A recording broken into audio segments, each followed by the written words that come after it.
ડાયલા, હું વાત કરે છે તું? હા રણમલ ભાઈ, 100% સાચા સમાચાર લઈને આવ્યો છું. અરે આ વખતે થનાર મુકાબલામાં તમારી સામે લડવા માટે સૂરજને ખાસ શહેરથી બોલાવવામાં આવ્યો છે. એમ? અને મેં તો ન્યા સુધી સાંભળ્યું છે કે આ ઉત્સવ પત્યા પછી સૂરજ અને સેજલના ઘડિયા લગ્ન પણ લેવાવાના છે.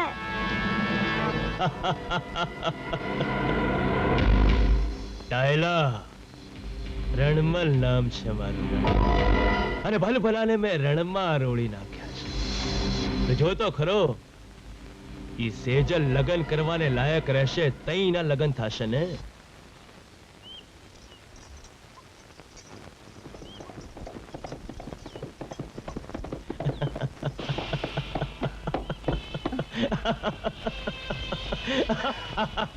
સેજલ, તેથી તો તારા ભાઈ લાખાએ તને મારા હાથમાંથી બચાવી લીધી હતી. પણ આજે જઉં છું, કોણ બચાવે છે તને મારા હાથમાંથી?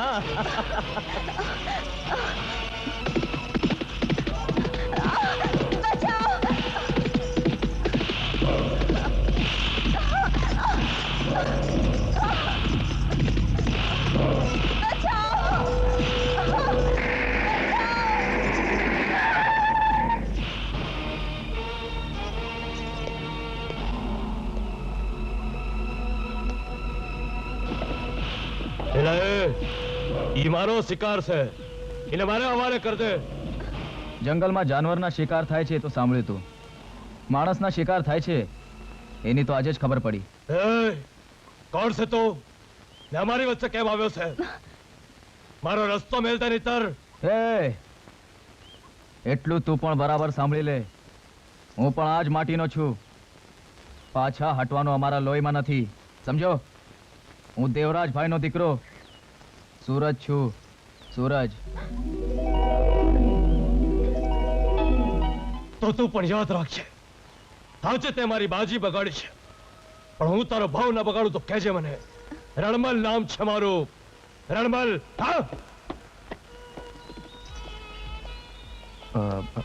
તમારું નામ શું છે? મારું નામ સેજલ છે. સેજલ? અરે હું જાણું છું. ઘરમાં બધા કેમ છે? મજામાં. આવ ને, હું તને ઘેર છોડી દઉં. હા હા, ચાલો મારી સાથે, ગભરાવાની જરૂર નથી. ના ના, મારે તો વાડીએ જવાનું છે. ભાઈ ભાભી મારી વાટ જોતા હશે, હું જતી રહીશ. અચ્છા, ઠીક છે. ઓકે, હું જાઉં. ચાલ મોહિની.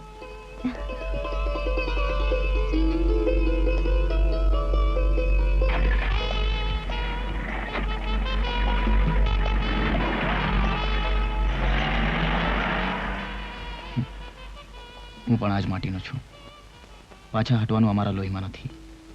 હું દેવરાજભાઈનો દીકરો સૂરજ છું, સૂરજ.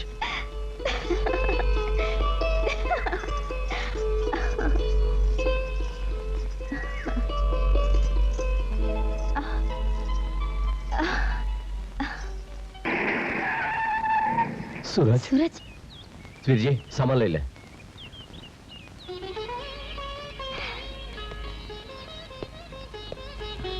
પ્રણામ બાપુજી. સુખી રે બેટા.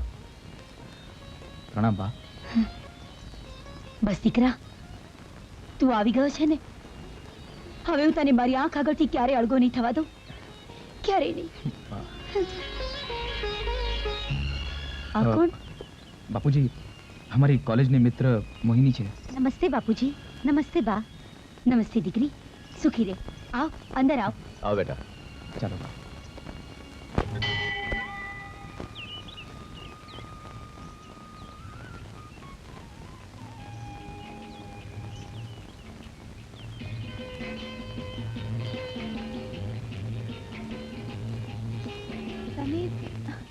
તમે અહીંયા? હા, અહીં આવીને મનને શાંતિ મળી હોય એવું લાગે છે.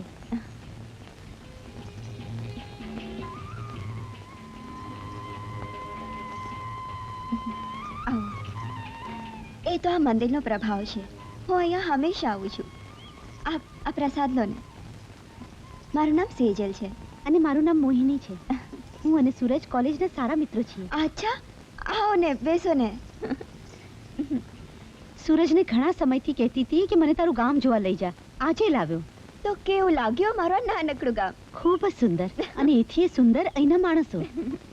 અરે હા, તમે તો બહુ જ સારા સમય આવ્યા છો. આવતીકાલે અહીં મંદિરમાં બહુ મોટો ઉત્સવ છે, ખૂબ જ મજા આવશે. તમે પણ આવજો.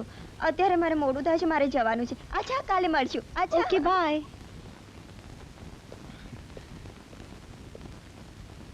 પ્રણામ બાપુજી. શું કે રે બેટા, બેસ. બાપુજી, મને શહેરથી આમ અચાનક બોલાવવાનું કંઈ કારણ? કારણ એ દીકરા કે દર 11 વર્ષે આપણા ગામમાં એક ધજા ઉત્સવ ઉજવાય છે, અને એ ટાણે ગામના જુવાનિયા વચ્ચે એક મુકાબલો થાય છે. દીકરા, જે જુવાના મુકાબલામાં વિજેતા થાય છે ને, એ જ મંદિર ઉપર ધજા ચડાવે છે. હા દીકરા, આ વખતના મુકાબલામાં તારે જયમલના દીકરા રણમલને હરાવી મંદિર ઉપર ધજા ચડાવી વર્ષોથી મારા હૃદયમાં સળગી રહેલી બદલાની આગને બુઝાવવાની છે બેટા. બદલાની આગ? હા દીકરા, બદલાની આગ. એ વખતે તું ઘણો નાનો હતો દીકરા. કદાચ એ પ્રસંગ તને યાદ પણ નહીં હોય, પણ એ પ્રસંગને હજી હું ભૂલ્યો નથી દીકરા. છેલ્લો મુકાબલો તારા કાકા જસરાજ અને રણમલના બાપ જયમલ વચ્ચે થયો હતો.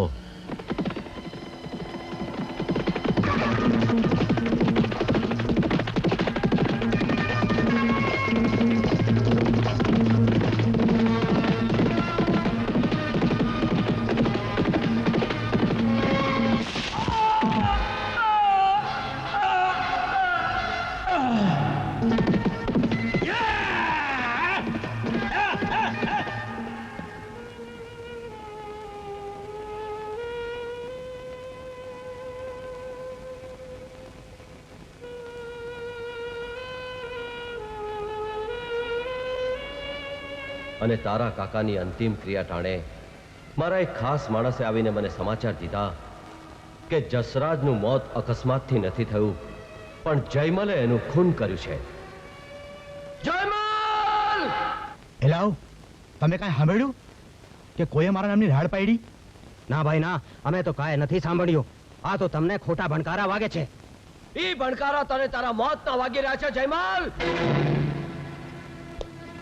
તે મારા ભાઈ જસરાજને દગાથી મારીને કઈ ભાયડાનું કામ નથી કર્યું. આજે તને મારા હાથમાંથી કોઈ નહીં બચાવી શકે. યાદ કરી લે છેલ્લી વાર રામને. લાગે છે કે આ તારા હાલ તારા ભાઈ જસરાજ જેવા જ થવાના છે. બે ભાઈઓની ચિત્તાઓ એક સાથે બળશે. મને 5 વર્ષની સજા પણ થઈ. આમ જયમલને મારીને મેં આપણો હિસાબ સરભર તો કરી દીધો, પરંતુ મનમાં એક ડંખ રહી ગયો કે આપણે મંદિર ઉપર ધજા ન ચડાવી શક્યા. દીકરા, જ્યાં સુધી આપણે મંદિર ઉપર ધજા નહીં ચડાવીએ ને, ત્યાં સુધી તારા કાકાના આત્માને શાંતિ નહીં મળે બેટા. પરંતુ આવા સામાન્ય કામ માટે હું આ મુકાબલામાં ઉતરવા નથી માંગતો. સામાન્ય કામ? અરે દીકરા, આ જ કામ માટે મારા હૃદય ઉપર પથ્થર મૂકીને વર્ષો સુધી મેં તને શહેરમાં રાખ્યો. અરે ભણાવી ગણાવી આ મુકાબલા માટે યોગ્ય તાલીમ અપાવીને તારો ઉછેર કર્યો, અને આજે તું એને સામાન્ય કામ કહે છે બેટા? હું તમારી બધી વાત સાથે સહેમત છું બાપુજી, પરંતુ આઈ એમ વેરી વેરી સોરી. હું આ મુકાબલામાં ભાગ નહીં લઈ શકું. ઉભા રે દીકરા, તો તું પણ મારી એક વાત સાંભળતો જા. શું તું એમ માને છે કે તું મુકાબલામાં ઉતરીશ તો જ આપણે જીતશું? નહીં તો નહીં. ના દીકરા ના, ભૂલ થાય છે તારી. અરે હજુ આજે પણ મને મારા બાવડાના જોર ઉપર પૂરેપૂરો વિશ્વાસ છે દીકરા. શરીર ભલે ઘરડું થયું, પણ મારી રગોમાં હજુ એ ગરમ લોહી વહી રહ્યું છે, સમજો. કાલે થનાર મુકાબલામાં રણમલની સામે હું મેદાનમાં ઉતરીશ, પછી પરિણામ ભલે ગમે તે હવે જોઈ લઈશ.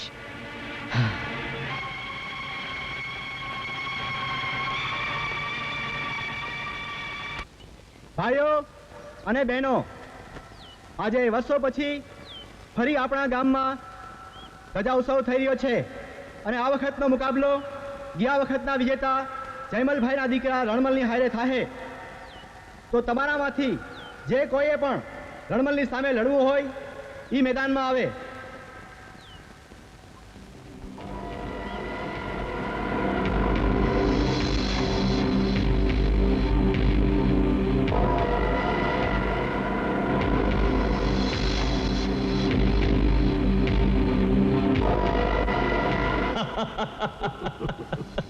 ડાયલા, લાગે છે એ શહેરનો છોકરો મારાથી બીને ભાગી ગયો. હા, બાકી આ મલકમાં ક્યાં કોઈ મરદનો દીકરો છે જે મારી હારે આ રણમલની હારે મુકાબલો કરી શકે? હે? અરે મર્દાનગીનો ઇજારો એકલા તારા બાપનો નથી રણમલ. હજુ પણ તારી હારે મુકાબલો કરે એવા મરદ આ મલકમાં પડ્યા છે. મરદનો દીકરો હોય તો ભાયડો થજે. ઓ દેવરાજ કાકા. એ કાકા, હવે આ ઉંમરે મારી હારે મુકાબલો કરવો ઈ તમારા ગજા બહારની વાત છે. હા, ક્યાં ગયો? ક્યાં ગયો તમારો શુરવીર દીકરો? હા, ગામ છોડીને ભાગી ગયો ને? જાઓ કાકા જાઓ, ઘરે જઈને આરામ કરો. બાકી તમારી હારે લડીશ ને તો મારી મર્દાનગી લાજશે ને આખો મલક મારો પર થૂકશે ને કહેશે, એ રણમલ તે બિચારે ઘરડાને હરાવ્યો. જાઓ કાકા જાઓ, ઘરે જાઓ. અરે ઈજડાની જેમ હશે છે શું બાયલા? સિંહ ગમે તેટલો ઘરડો થાય ને તોય સિંહ એ સિંહ છે. અને એક વાત સાંભળી લે, મરેલા જાનવરના હાડ માંસ ચૂથનાર ગીધડા ગમે તેટલી રાડું પાડે ને તોય ક્યારેય સિંહ નથી બની શકતા. સમજો? હે દેવરાજ કાકા, તો આજે થઈ જાય મુકાબલો.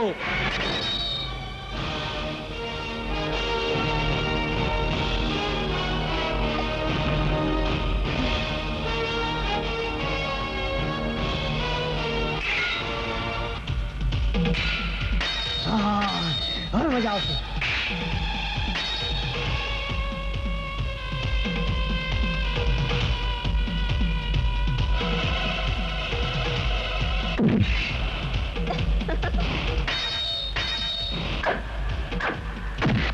વાલા હું ઘા કર્યો છું.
જીવતો રહે દીકરા.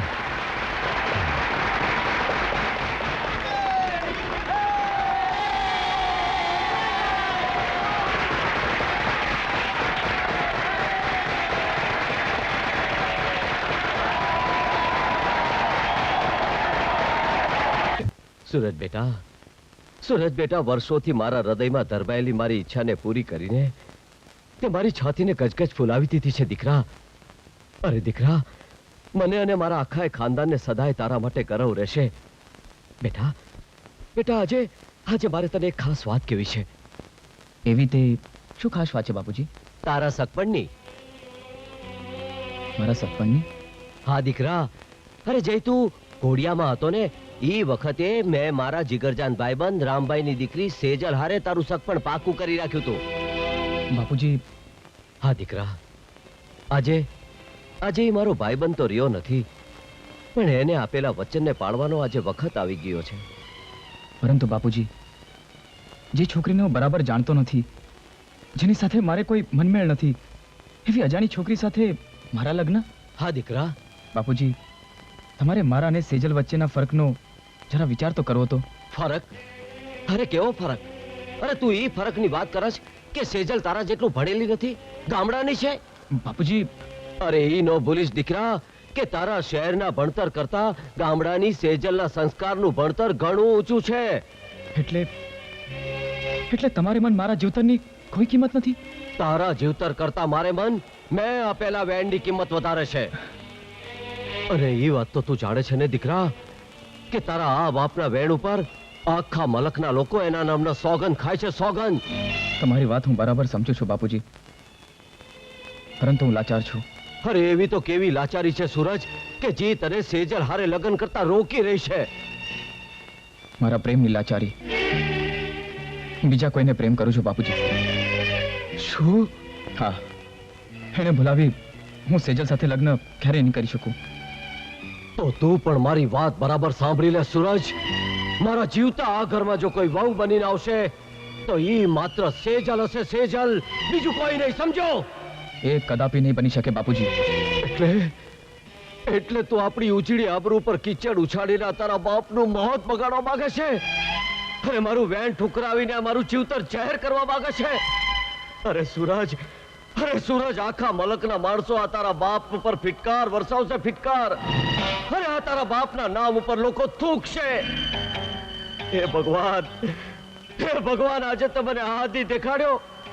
અરે સગો દીકરો ઉઠીને બાપનો વેરી થયો છે, વેરી. અરે જે બાપ પોતાના વેણ ખાતર સગા દીકરાની લાગણીનું ગળું ટૂપી નાખે એવા બાપને હું બાપ નથી માનતો.